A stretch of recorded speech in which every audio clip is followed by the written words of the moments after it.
right, y'all, let's talk a little bit about how in the world are we going to go about seeing this still life and breaking this still life down.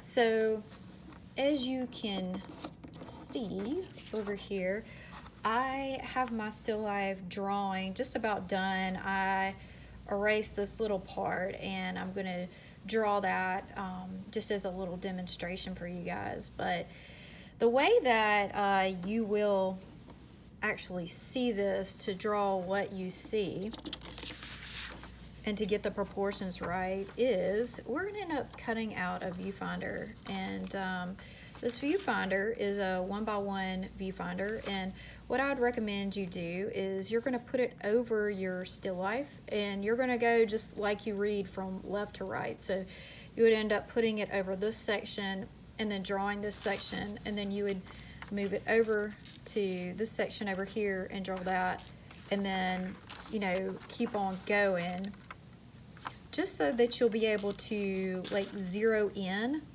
on what you see. And I know this is a three-dimensional still life and it is kind of hard sometimes just because you have little different parts sticking up and things like that.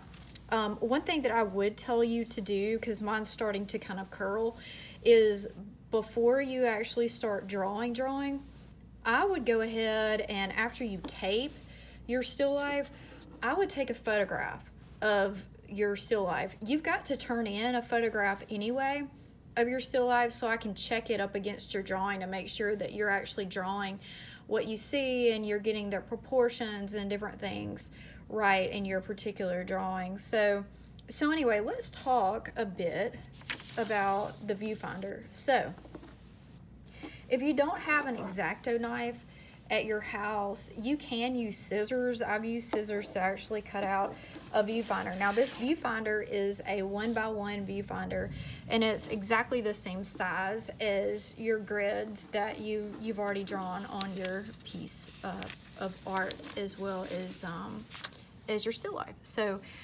anyway, so the way that I start, I'm gonna move this over just so you can kind of see what's going on, is just find a measurement. I'm laying this thing flush up against this thing, just up against the corner of this thing, and I'm just gonna, like at 2 inches, I'm just gonna make a couple of marks.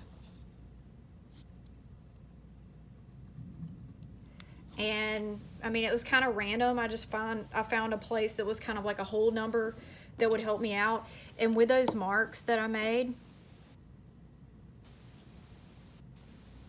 I'm just going to connect them with a straight line. The line is just continuing on because I got to figure out, how to continue on with this thing. So with that straight line that I made,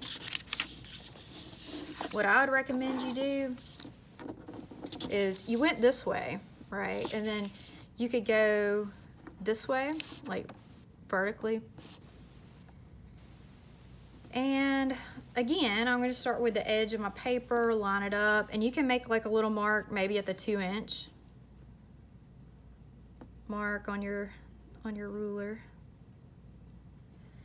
And then I'm just going to connect those little tick marks with a straight line. And then from here, from the original line that I made, then I'm going to take it and make a mark at my 1-inch mark, and then hit my 1-inch mark.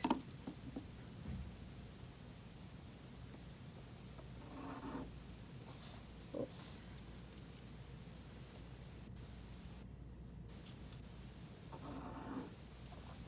Okay, and so I have that, and then from this line that I created,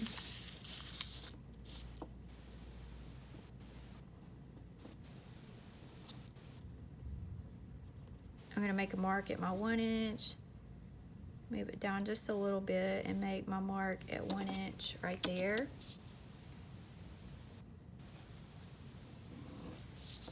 And now I've got a 1x1 little peephole viewfinder thing. Like I said, you can use scissors. You can, stab it in the middle.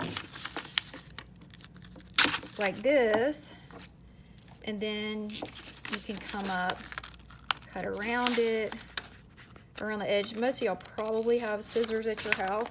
I cut this with an X-Acto knife, but like I said, it can be done both ways. It is fine either way.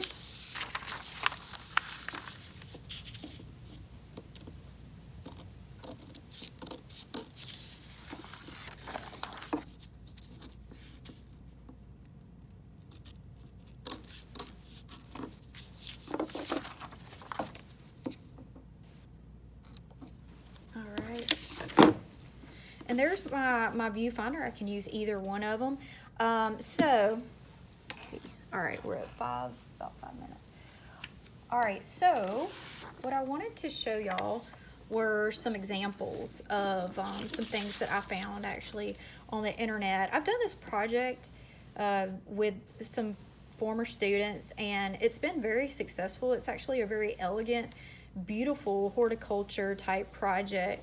So we're going to talk a little bit about the positive and the negative space, and just some choices you might have for different media. I know you've got to get the actual drawing done before we actually talk about getting into value shading this thing, or if you wanted to add a little bit of color to this thing, that would be something that we can tackle a little bit later. So what I will do, I am actually going to stop this video, and the next video I'm actually going to break down how you would actually draw this thing. So look forward to that.